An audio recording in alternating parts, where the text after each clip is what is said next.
Area mana dalam hidupmu yang masih tertutup bagi Tuhan? Hari yang diberkati saudara-saudari terkasih. Ini adalah pertanyaan refleksi kita untuk hari ini. Holy Spirit, make my heart open to the Word of God. Make my heart open to goodness.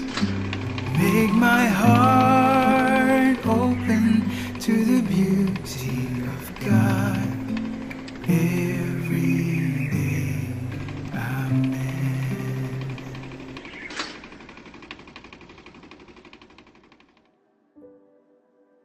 Pepatah Jepang, tidak mendengar yang jahat, tidak melihat yang jahat, tidak mengatakan yang jahat, sering digambarkan melalui 3 monyet bijak,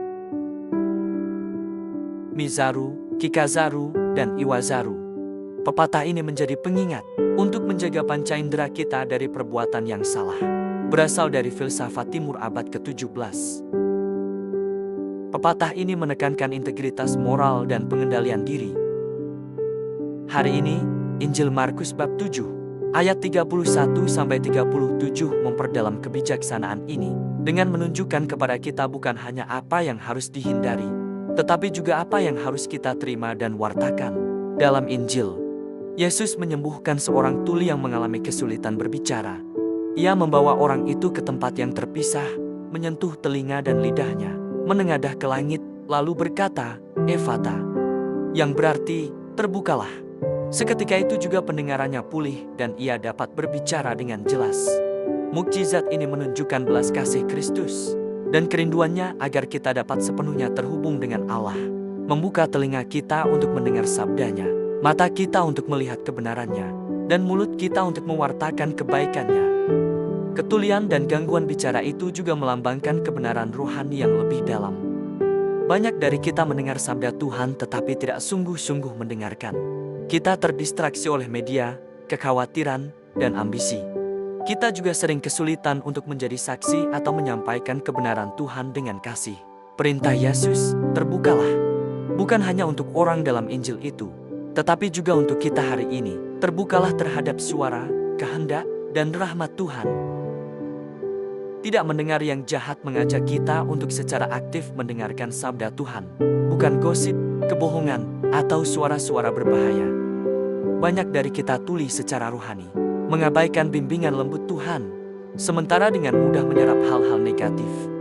Yesus ingin membuka telinga kita, agar kita dapat mendengar suaranya dengan jelas di atas semua suara lainnya. Tidak melihat yang jahat bukan berarti mengabaikan penderitaan atau ketidakadilan. Sebaliknya, itu berarti memandang dengan mata Kristus. Melihat martabat manusia, memperhatikan orang miskin, dan mengenali kehadiran Tuhan bahkan di tengah kehancuran. Yesus terlebih dahulu membawa orang itu ke tempat yang terpisah, dan melihat bukan sekadar seseorang dengan keterbatasan, tetapi seorang anak Allah yang terkasih. Tidak mengatakan yang jahat mendorong kita untuk menggunakan kata-kata demi pujian, kebenaran, dan penguatan, bukan fitnah, keluhan, atau hal-hal yang menyakiti. Setelah disembuhkan, orang itu berbicara dengan jelas, dan orang banyak tak henti-hentinya memberitakan apa yang telah Yesus lakukan. Kita pun dipanggil untuk mewartakan kebaikannya. Saudara-saudari terkasih, adakah bagian dalam hidup kita yang belum kita serahkan kepada Tuhan? Yesus ingin menarik kita kepada kebaikannya.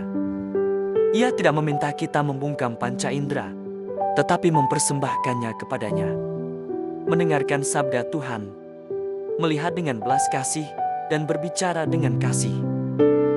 Ketika kita sungguh menyerahkan diri sepenuhnya kepadanya, kita akan menemukan kepenuhan dalam perintah Yesus, "Efata, terbukalah." Marilah kita berdoa dalam nama Bapa dan Putra dan Roh Kudus. Amin.